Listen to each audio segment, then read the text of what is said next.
Good morning all, welcome to civil Mantra. ഇന്നത്തെ ഈ video സെഷനിലൂടെ നമ്മൾ ഡിസ്കസ് ചെയ്യുന്നത് ഡാം പ്രൂഫിംഗ് എന്ന് പറയുന്ന ഒരു ടോപ്പിക്കാണ്. അപ്പോൾ സിവിൽ എഞ്ചിനീയറിംഗ് ബേസ് നമ്മൾ കൺസ്ട്രക്ഷൻ എന്ന് പറയുന്ന പ്രോസസ്സിലാണ്, അല്ലെങ്കിൽ സിവിൽ എഞ്ചിനീയറിങ്ങിൻ്റെ കൺസ്ട്രക്ഷൻ മെത്തേഡ്സിലാണ് നമ്മൾ ഈ ഡാം പ്രൂഫിംഗ് എന്ന് പറയുന്ന ടോപ്പിക്ക് വരുന്നത്. അപ്പോൾ എന്താണ് ഡാം പ്രൂഫിംഗ് എന്ന് നമുക്ക് നോക്കാം. ഇപ്പോൾ ഒരു പക്ഷേ നമ്മളിപ്പോൾ കൺസ്ട്രക്ഷൻ സൈറ്റിൽ നമ്മുടെ ഫൗണ്ടേഷൻ കഴിഞ്ഞിട്ട് അത് നമ്മൾ ഫ്ലോർ കൊടുക്കണം. അപ്പോൾ ഫ്ലോർ കൊടുക്കുന്നതിന് മുന്നേ ആയിട്ട് നമ്മൾ ഒരു സർട്ടൻ തിക്നെസ്സിൽ നമ്മുടെ കോൺക്രീറ്റ് ഇടും.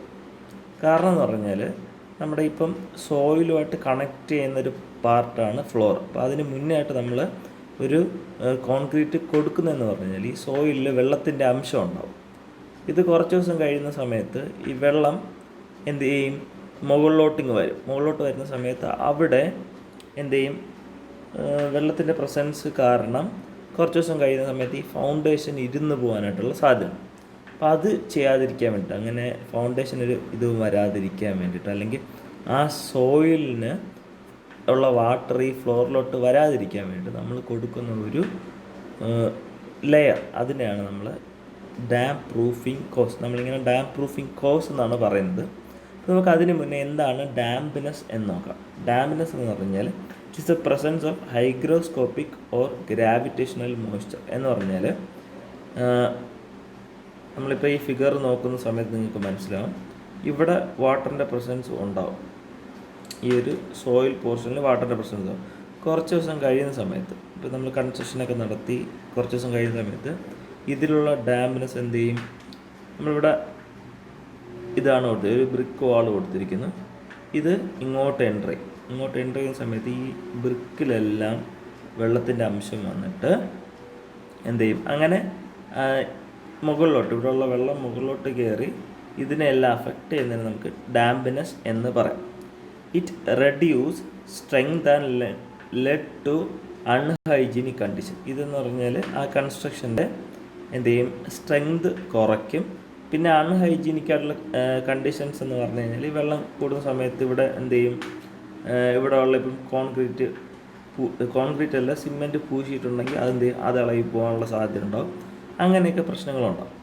Dam prevention is therefore one of the important factor for building design. അപ്പം ഈ ഡാംപിനെസ്സിനെ അല്ലെങ്കിൽ ഡാമ്പിനെ പ്രിവെൻറ്റ് ചെയ്യുന്നത് ബിൽഡിംഗ് ഡിസൈനിൽ തന്നെ ഒരു പ്രധാനപ്പെട്ട ഫാക്ടറാണ് ഈ ഡാമ്പിനെ എന്ത് ചെയ്യുന്നത്, പ്രിവെൻറ്റ് ചെയ്യുന്നത്. ഇനി ഈ ഡാംപ്നെസ് എങ്ങനെ ഉണ്ടാകുന്നത്, causes of dampness: moisture rising up the walls from ground,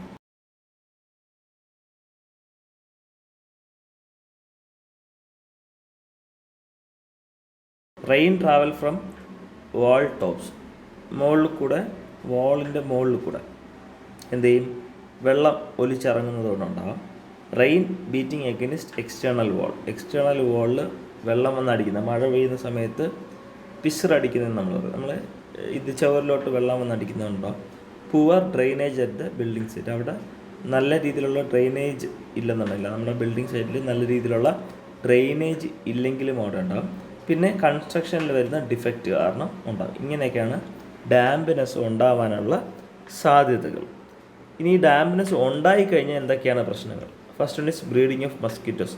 വെള്ളം കെട്ടിയിറക്കുന്ന കാരണം എന്ത് പറ്റും, അവിടെ കൊതുകുകൾ മുട്ടയിട്ട് കൊതുകുകൾ വളരാനുള്ള സാധ്യത ഉണ്ടാകും. Moisture cause unsightly patches, softening of plastering. നമ്മൾ പ്ലാസ്റ്ററിങ് ചെയ്യുന്നതെന്ന് പറഞ്ഞു കഴിഞ്ഞാൽ എന്ത് ചെയ്യുക, ഒരു വെള്ളത്തിൻ്റെ അംശം അകത്തോട്ട് കയറാതിരിക്കാൻ വേണ്ടിയാണ് നമ്മൾ പ്ലാസ്റ്ററിങ് ചെയ്യുന്നത്. ഇപ്പം മോയ്സ്ചർ കണ്ടൻറ് ഉണ്ടെങ്കിൽ എന്ത് ചെയ്യും, ആ പ്ലാസ്റ്ററിങ് സോഫ്റ്റ് ആവുന്നതാണ്, അത് പൊട്ടിപ്പൊളിഞ്ഞു പോകും. പിന്നെ ചെറിയ രീതിയിലുള്ള വിടവൊക്കെ വരാനുള്ള, പാച്ചസ് ഒക്കെ വരാനുള്ള സാധ്യതയുണ്ട്. It may cause efflorescence, disintegration of stones, bricks etcetera. എന്ന് പറഞ്ഞാൽ നമ്മൾ കൺസ്ട്രക്ട് ചെയ്തിരിക്കുന്ന സ്റ്റോണും ഉണ്ടായിരിക്കാം അല്ലെങ്കിൽ ബ്രിക്കും ഉണ്ടായിരിക്കാം. അതിനൊക്കെ എന്ത് പറ്റും, അതിൻ്റെയൊക്കെ ഡിസിൻറ്റഗ്രേഷൻ എന്ന് പറഞ്ഞു കഴിഞ്ഞാൽ അത് ചീത്തയായി പോകാനായിട്ടുള്ള സാധ്യതയുണ്ട്. Cause rusting and corrosion of metal fittings. നമ്മൾ അതിൻ്റെ അകത്ത് മെറ്റൽസ് ഒക്കെ നമ്മൾ ഈ കോൺക്രീറ്റിലായിരുന്നു കഴിഞ്ഞാലും അല്ലാതെ നമ്മൾ സ്റ്റീലോ മെറ്റലോ ഒക്കെ നമ്മൾ അതിൻ്റെ കൂടെ യൂസ് ചെയ്യുന്നുണ്ടെങ്കിൽ അതൊക്കെ അതിൻ്റെയൊക്കെ റസ്റ്റിങ്ങിന് കാസാവും. Floor coverings are damaged. Floor covering ഇപ്പം നമ്മൾ ഡാംനെസ് കറക്റ്റായിട്ട് കൊടുത്തില്ല, അല്ലെങ്കിൽ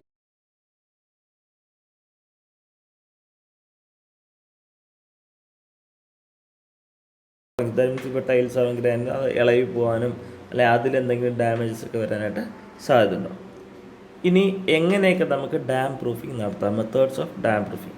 first one is use of dam proofing course or membranes എന്ന് പറഞ്ഞാൽ നമ്മൾ നേരത്തെ പറഞ്ഞ പോലെ ആ ഒരു ലെയർ ഡാം പ്രൂഫിംഗ് കോഴ്സ് എന്ന് പറഞ്ഞാൽ നമ്മൾ മെയിൻലി നമ്മൾ ചെയ്യുന്നതെന്ന് പറഞ്ഞാൽ കോൺക്രീറ്റ് ആണ് ചെയ്യുന്നത്. നമ്മളിപ്പോൾ സാധാരണ ചെയ്യുന്നത് ചെറിയ ചെറിയ കൺസ്ട്രക്ഷൻ പർപ്പസിൽ അല്ലെങ്കിൽ വീടൊക്കെ സാധാരണ നിലയിൽ ചെയ്യുന്ന സമയത്ത് നമ്മൾ കോൺക്രീറ്റ് കൊടുക്കും. ഇപ്പോൾ നമുക്ക് അല്ലാതെ കുറേ മെത്തേഡ്സ് ഉണ്ട്. ഇപ്പോൾ methods of dam proofing, first one is use of dam proofing course or membranes. These are the layers of membranes of water repellent എന്ന് പറഞ്ഞാൽ വാട്ടർ അട്രാക്റ്റ് ചെയ്യാത്ത റിപ്പൽ ചെയ്യുന്ന മെറ്റീരിയൽസ് കൊണ്ട് എന്ത് ചെയ്യണം, അത് കവർ ചെയ്യണം. ബിറ്റുമെൻസ് ഫെൽസ് ആവാം, മാസ്റ്റിക് അസ്ഫാൾട്ട്സ് ആവാം, പ്ലാസ്റ്റിക് ഷീറ്റ് ആവാം, സിമൻറ്റ് കോൺക്രീറ്റ് ആവാം, മോർട്ടർ ആവാം, മെറ്റൽ ഷീറ്റ്സ് ആവാം. ഇതൊക്കെ നമുക്ക് ഉപയോഗിച്ചിട്ട് എന്ത് ചെയ്യാം, ഡാം പ്രൂഫിംഗ് നടത്താം. ഇത് ഇങ്ങനെ ടോട്ടലായിട്ട് നിങ്ങൾ വായിച്ച് പഠിക്കണമെന്നില്ല. നമ്മൾ എന്തൊക്കെ കൊണ്ട് പറ്റും എന്നുള്ള കാര്യങ്ങൾ നിങ്ങൾ പഠിച്ചാൽ മതി. ഒന്ന് വേറൊന്നുമല്ല, വാട്ടർ റിപ്പലൻ്റ് ആയിട്ടുള്ള മെറ്റീരിയൽസാണ് ഉപയോഗിക്കുന്നത്. ഇപ്പോൾ mastic asphalts, bituminous felts, plastic sheets, cement concrete, mortar, metal sheets, ഇതൊക്കെയാണ് അതിന് എക്സാമ്പിൾസ്. ബേസിക്കലി നമ്മൾ പ്രൊവൈഡ് ചെയ്യുന്നത് DPC ആണ്, ഡാം പ്രൂഫ് കോഴ്സാണ് നമ്മൾ ബേസിക്കലി പ്രൊവൈഡ് ചെയ്യുന്നത്. ഇനി അത് എത്ര ഹൈറ്റിന് ഇടണം എന്ന് ചോദിച്ചു കഴിഞ്ഞാൽ നമ്മൾ കുറഞ്ഞതൊരു 15 സെൻറ്റിമീറ്റർ ഹൈറ്റാണ് ഗ്രൗണ്ടിന് മുകളിലായിട്ട് നമ്മൾ എന്ത് ചെയ്യുന്നത്, ഈ DPC പ്രൊവൈഡ് ചെയ്യുന്നത്. നമ്മൾ കോമൺ ആയിട്ട് കൊടുക്കുന്ന DPC ആണ്. ഈ DPC നമ്മൾ പ്രൊവൈഡ് ചെയ്യുന്നത് ഗ്രൗണ്ടിൽ നിന്ന് അല്ലെങ്കിൽ പ്ലിന്ത് ലെവലിൽ നിന്ന് 15 സെൻറ്റിമീറ്റർ മുകളിലോ.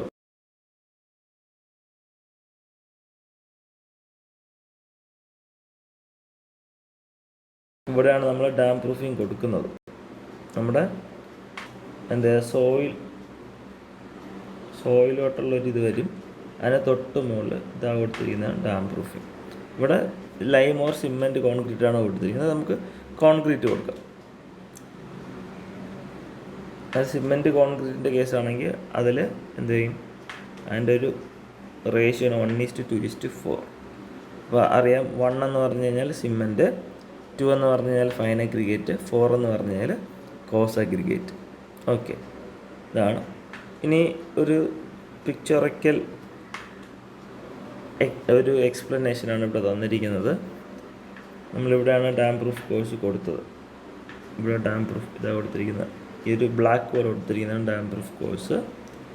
അതിന് മുകളിലോട്ട് നമ്മുടെ വാൾ കൺസ്ട്രക്ഷൻ, അതിന് തൊട്ട് മേളിൽ നമ്മൾ ഫ്ലോർ എന്ന് പറഞ്ഞാൽ ബിയറർ കൊടുത്തിട്ടുണ്ട്. പിന്നെ അതിൻ്റെ മുകളിൽ ഫ്ലോർ, കാരണം എന്ന് പറഞ്ഞാൽ അത് താഴ്ന്നു പോകാതിരിക്കണം, ഒരു കട്ടിയായിട്ടുള്ളൊരു പോർഷൻ കൊടുക്കുന്നത്. അതിനെയാണ് നമ്മൾ ഡാം പ്രൂഫിംഗ് കോഴ്സ് എന്ന് പറഞ്ഞ് ഉദ്ദേശിക്കുന്നത്.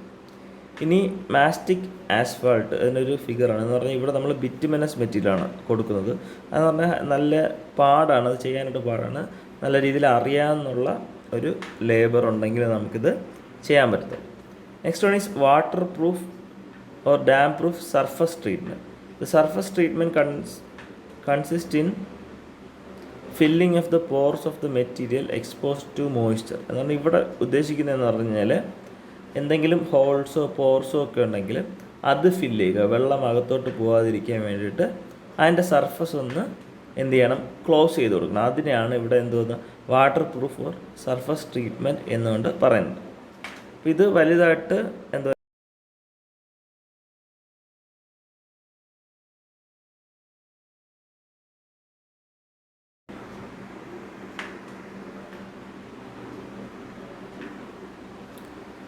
സോഡിയം അല്ലെന്നുണ്ടെങ്കിൽ potassium silicates, aluminium or zinc sulphates, sodium, potassium silicates, പിന്നെ അലുമിനിയം അല്ലെങ്കിൽ സിങ്ക് സൾഫേറ്റ്സ്. ഇത്രയും കാര്യങ്ങളാണ് നമ്മൾ ഈ സർഫസ് ട്രീറ്റ്മെൻറ്റിന് വേണ്ടിയിട്ട് ഉപയോഗിക്കുന്ന കാര്യങ്ങൾ. Next one is integral damp proofing treatment. The integral treatment consist adding certain compounds to the concrete or mortar during the process of mixing. ഇത് കോൺക്രീറ്റ് അല്ലെങ്കിൽ മോർട്ടർ നമ്മൾ പ്രിപ്പയർ ചെയ്യുന്ന സമയത്ത് അതിൻ്റെ അകത്തോട്ട് ആഡ് ചെയ്യുന്ന കുറച്ച് കോമ്പൗണ്ട്സ്, അതിനെയാണ് നമ്മൾ ഈ ഇൻ്റഗ്രൽ ഡാം പ്രൂഫിംഗ് ട്രീറ്റ്മെൻറ്റ് കൊണ്ട് ഉദ്ദേശിക്കുന്നത്. അവിടെ നമ്മൾ യൂസ് ചെയ്യുന്ന കോമ്പൗണ്ട്സ് എന്ന് പറഞ്ഞാൽ ചോക്ക്, ടാൽക്ക്, ഫുള്ളർ എർത്ത്. ഇത് ഇത്രയാണ് നമ്മൾ മെയിൻലി ഉപയോഗിക്കുന്ന കാര്യങ്ങൾ. അപ്പോൾ ഇത്രയും കാര്യങ്ങൾ മാത്രം നിങ്ങൾ നോക്കി വെച്ചാൽ മതി. വലുതായിട്ട് ഇരുന്ന് പഠിക്കേണ്ടെന്ന് ആവശ്യമില്ല ഈ കാര്യങ്ങൾ, ഇൻ്റഗ്രൽ ഡാം പ്രൂഫിംഗ് ട്രീറ്റ്മെൻറ്റ് കാര്യങ്ങൾ. നെക്സ്റ്റ് വൺ ഈസ് ക്യാവിറ്റി വാൾ. ഇത് ഇമ്പോർട്ടൻ്റ് ആണ്. ക്യാവിറ്റി വാൾ എന്ന് പറഞ്ഞു കഴിഞ്ഞാൽ നമ്മൾ ഈ ഫിഗർ നോക്കുമ്പോൾ നിങ്ങൾക്ക് മനസ്സിലാവും, 2 ലെയർ വാൾ ഉണ്ടാവും. ഇത് ഒരു ലെയർ വാൾ, ഇതൊരു ലെയർ വാൾ, ഇതിൻ്റെ ഇടയിൽ ഒരു ഗ്യാപ്പ് ഉണ്ടാവും. ഇതിനാണ് ക്യാവിറ്റി വാൾ കൊണ്ട് ഉദ്ദേശിക്കുന്നത്. A cavity wall consist of 2 parallel walls of masonry separated by a continuous air space, അല്ലെങ്കിൽ ഒരു ക്യാവിറ്റി.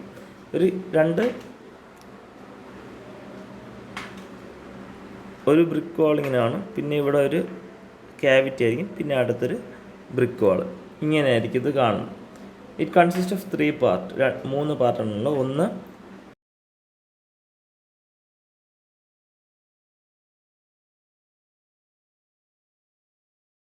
ക്യാവിറ്റി ഉണ്ടാവും. ക്യാവിറ്റിയുടെ സ്പേസ് 5 സെൻറ്റിമീറ്റർ മുതൽ 8 സെൻറ്റിമീറ്റർ വരെ. പിന്നെ ഒരു ഇന്നർ വാൾ ഉണ്ടാവും, അത് 10 സെൻറ്റിമീറ്റർ തിക്ക്. അപ്പോൾ ഇത്രയും കാര്യങ്ങളാണ് ഒരു ക്യാവിറ്റി വാളിലുള്ളത്. എന്ന് വേറെ ഒന്നുമില്ല, 2 വാളിൻ്റെ ഇടയിൽ ഒരു ഗ്യാപ്പ് കൊടുത്തിരിക്കും. ഒരു കൺസ്ട്രക്ഷൻ സമയത്ത് നമുക്കൊരു വാൾ കൺസ്ട്രക്ട് ചെയ്യണം. ഒരു വാൾ കൺസ്ട്രക്ട് ചെയ്യുന്ന സമയത്ത് നമ്മൾ 2 ലെയറായിട്ട് വാൾ കൺസ്ട്രക്ട് ചെയ്ത് അതിൻ്റെ ഇടയിലൊരു എന്ത് ചെയ്യും, ഒരു ക്യാവിറ്റി കൊടുക്കും. കാരണം ഇപ്പോൾ നല്ല രീതിയിൽ വാട്ടർ ലോഗിങ് ഉള്ള ഏരിയ ആണെങ്കിൽ ഇവിടെ എന്ത് പറ്റും, വെള്ളം കയറുമെന്ന് വെച്ചോ. വെള്ളം കയറി പിന്നെ ക്യാവിറ്റി ഉള്ളതുകൊണ്ട് എന്ത് ചെയ്യും, അത് അവിടെ തന്നെ അങ്ങ് നിൽക്കും. ഇപ്പുറത്തെ വാളുമായിട്ട് ഇത് കണക്റ്റഡാണ്. അപ്പോൾ ഇന്നർ വാളിൻ്റെ ഒരു ബിൽഡിംഗ് ആണെങ്കിൽ അതിൻ്റെ അകത്തോട്ട് വെള്ളം വരാനുള്ള സാധ്യത കുറവാണ്.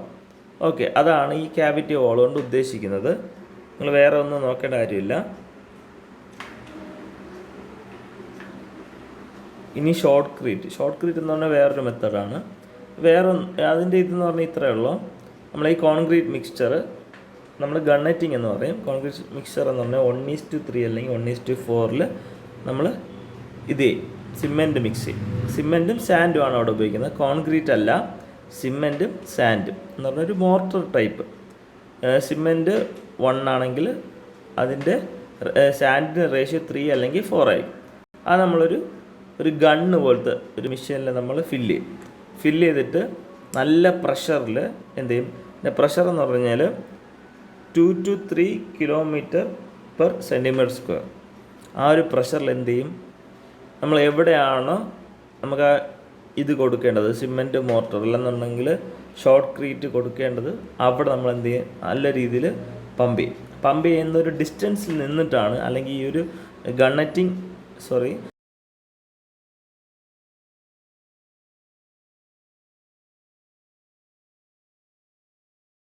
വാൾ സർഫസിൽ നിന്ന് ഫ്രണ്ടിൽ അല്ലെന്നുണ്ടെങ്കിൽ ഇപ്പോൾ വാളിലാണ് നമുക്ക് ചെയ്യേണ്ടതെന്ന് വെച്ചോ. അപ്പോൾ ആ വാളിൻ്റെ അത്രയും ഒരു 75 മുതൽ 99 സെൻറ്റിമീറ്റർ ഒന്ന് മാറി നിന്നിട്ട് 2 മുതൽ 3 km²-cm ആ ഒരു പ്രഷറിൽ എന്ത് ചെയ്യും, നമ്മൾ അതിൽ ആക്ട്. അപ്പം ആ ഗ്യാപ്സൊക്കെ എന്ത് ചെയ്യും, പെട്ടെന്ന് ഫില്ലാവും. ഇതാണ് അതിന് എക്സാമ്പിൾ, ഒരു ഫിഗർ എന്ന് പറയുന്നത്. നമുക്ക് നിങ്ങൾ മനസ്സിലാവും. സെൻറ്റിമീറ്ററിൽ നിന്നിട്ട് നമ്മൾ എന്ത് ചെയ്യും, ഇതാണ് ഗണ്ണറ്റിങ് ഗണ്ണ് അല്ലെന്നുണ്ടെങ്കിൽ കോൺക്രീറ്റ് ഗണ്ണ്. എന്നിട്ട് എന്ത് ചെയ്യും, ഈ ഒരു പോർഷനിൽ എന്ത് ചെയ്തുകൊണ്ട് നല്ല ഫോഴ്സിൽ അടിച്ചെടുക്കണം. അപ്പോൾ നമ്മളിവിടെ ഓർത്തിരിക്കേണ്ട കാര്യങ്ങൾ 2 കാര്യങ്ങളേ ഉള്ളൂ, 2 അല്ല 3 കാര്യങ്ങൾ. ഒന്ന്, അതിൻ്റെ മിക്സ്ചർ 1:3 അല്ലെങ്കിൽ 1:4. അതിൻ്റെ പ്രഷർ എത്രയാണെന്ന് ഓർത്തിരിക്കുക. ഇനി ഈ നോസിലും വാളും തമ്മിലുള്ള ഡിസ്റ്റൻസ് എത്രയായിരിക്കണം എന്നുള്ള കാര്യങ്ങൾ ഓർത്തിരിക്കുക. ഇനി നമ്മൾ DPCക്ക് വേണ്ടിയിട്ട് ഉപയോഗിക്കുന്ന മെറ്റീരിയൽസ് ഏതൊക്കെയാണ് എന്നാണ് നോക്കുന്നത്. First one is hot bitumen. ഈ മെറ്റീരിയൽസ് നിങ്ങൾക്ക് പഠിക്കണം, അത് ഇമ്പോർട്ടൻ്റ് ആണ്. First one is hot bitumen. This is highly flexible material which can be applied with a minimum thickness of 3 mm. ഇത് പഠിക്കുക. ഇതെന്ന് പറഞ്ഞാൽ ഹൈലി ഫ്ലെക്സിബിൾ ആയിട്ടുള്ളൊരു മെറ്റീരിയലാണ്. ഇത് അതിൻ്റെ തിക്നെസ് എന്ന് പറഞ്ഞാൽ 3 mm തിക്നെസ്സിൽ നമുക്ക് എന്ത് ചെയ്യാം, അതിൽ കോട്ട് ചെയ്തെടുക്കാം. ഇപ്പം നമുക്ക് ഫോർ എക്സാമ്പിൾ നമ്മുടെ പാരപ്പിറ്റിലാണ് ഈ പ്രശ്നമുള്ളത്, അല്ലെങ്കിൽ നമ്മുടെ ടെറസിൽ ഇങ്ങനെ ഒരു പ്രശ്നമുണ്ട്. അപ്പോൾ നമുക്ക് വേണമെന്നുണ്ടെങ്കിൽ ഹോട്ട് ബിറ്റുമിൻ വെച്ച് 3 mm തിക്നെസ് തിക്നെസ്സിൽ അതിനുള്ളൊരു 3 mm തിക്നെസ് കൂടെ വരും നമുക്കത് ഇത് ചെയ്യുന്ന സമയത്ത്. പിന്നെ വെള്ളത്തിൻ്റെ എൻട്രൻസ് അവിടെ കുറയും. It is placed on the bend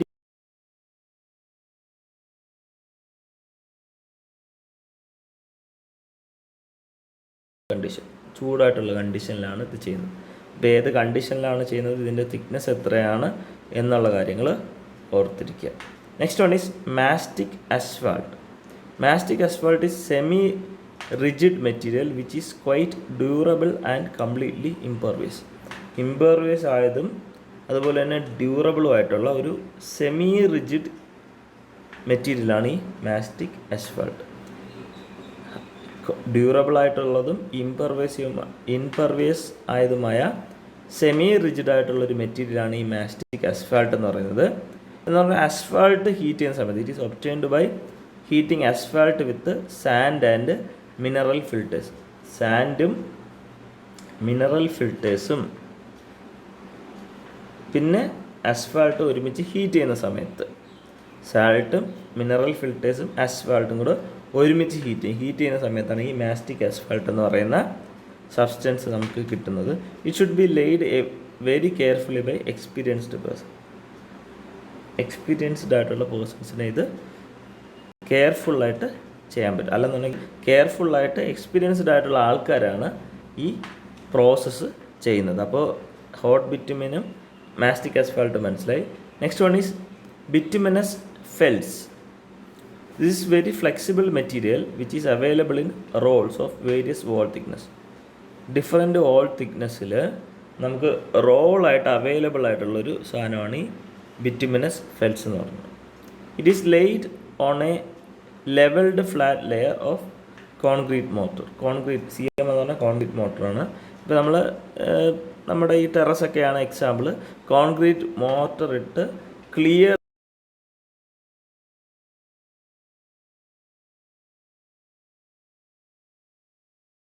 centimeter is provided at joints and full width overlap is provided at angles, junctions and crossings.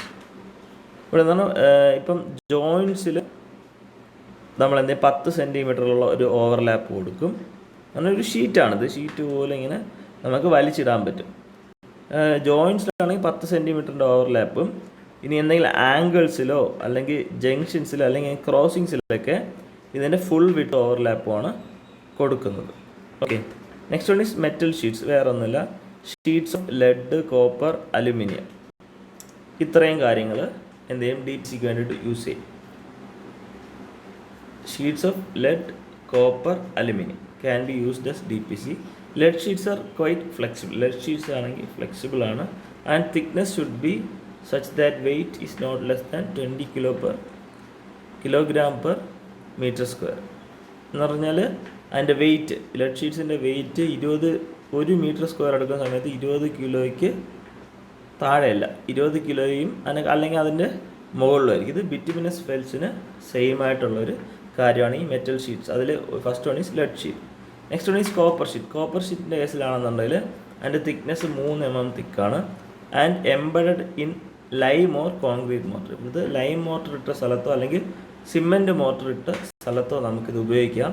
It has high durability, resistance to dampness. ഇത് നല്ല ഡ്യൂറബിലിറ്റി ഉണ്ട്. ഡാംപ്നെസ്സിൻ്റെ resist ചെയ്യും, സ്ലൈഡിങ്ങിനെയും resist ചെയ്യും.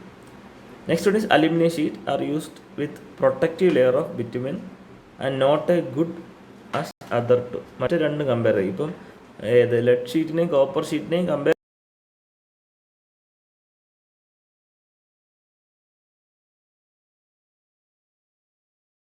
ഇതെന്ന് പറഞ്ഞാൽ bitumen ലെയറിനെ protect ചെയ്യാൻ വേണ്ടിയിട്ട് നമ്മൾ യൂസ് ചെയ്യും. Next one is combination of sheets and bituminous felts. വേറെ ബിറ്റുമിനസ് ഫെൽസും അതോടൊപ്പം തന്നെ ഷീറ്റ്സും കൂടെ ഒരുമിച്ചിരുന്നത്. Lead foil sandwiched between asphaltic or bituminous felts. എന്ന് പറഞ്ഞാൽ ആസ്ഫാൽറ്റ് അല്ലെങ്കിൽ ബിറ്റുമിനസ് ഫെൽസിൻ്റെ ഇടയിൽ എന്ത് ചെയ്യും, ലെഡ് ഫോയിൽ വയ്ക്കും. മനസ്സിലായോ? ആസ്ഫാൽറ്റ് അല്ലെങ്കിൽ ബിറ്റുമിനസ് ഫെൽസിൻ്റെ ഇടയിൽ എന്ത് ചെയ്യും, നമ്മൾ ലെഡ് ഫോയിൽ കയറ്റ് ഒരു സാൻഡ്വിച്ച് പോലെ വെച്ചിട്ട് DPC ആയിട്ട് യൂസ് ചെയ്യും. ഇത് കോമ്പിനേഷൻ ആയതുകൊണ്ട് അതിനെ ലെഡ് കോർ എന്ന് പറയും. ഇപ്പോൾ ലെഡ് ഫോയിലാണ് ഉപയോഗിക്കുന്നത്, ലെഡ് കോർ എന്ന് പറയും.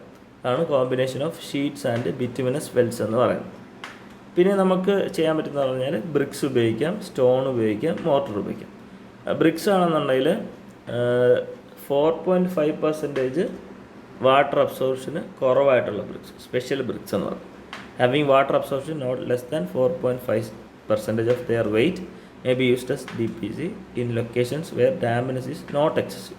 വലിയ രീതിയിൽ ഡാമ്പിനെസ് ഇല്ലാത്ത സ്ഥലങ്ങളാണ് നമ്മൾ ഉപയോഗിക്കുന്നത്. ഇപ്പം നല്ല രീതിയിൽ ഡാമ്പിനെസ് ഉള്ള സ്ഥലങ്ങളിൽ നമുക്കിത് ഉപയോഗിച്ചിട്ട് കാര്യമൊന്നുമില്ല. Next one is stones. Dense and sound stone such as granite, traps, slates etcetera are laid in cement mortar in 2 courses to form effective DPC. Stones ഉപയോഗിച്ച് ചെയ്യാം. Next one is mortar. Mortar എന്ന് പറഞ്ഞാൽ അതിൻ്റെ cement motor 1:3, അതിൻ്റെ ratio ഓർത്തിരിക്കുക, 1:3 used as bending layer. Next one is cement concrete. അടുത്താണ് cement concrete നമുക്ക് ഉപയോഗിക്കാം.